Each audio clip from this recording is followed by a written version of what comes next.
Hello my darlings, and welcome back to the heart of my home. Now I have got a really simple recipe for you today for all those salad lovers, and with the spring theme still in full swing, I'm going to introduce you to my rocket, grapefruit and pomegranate salad, and the ingredients are in the actual title of the recipe.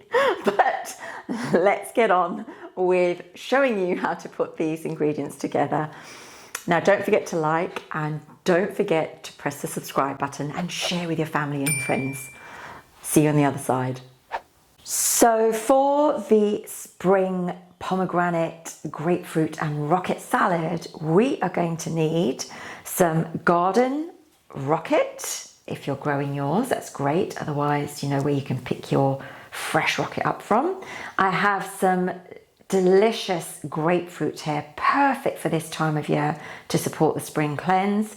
And I've also got some delicious pomegranate. And to that, I'm going to add some parsley. So let's get these ingredients together.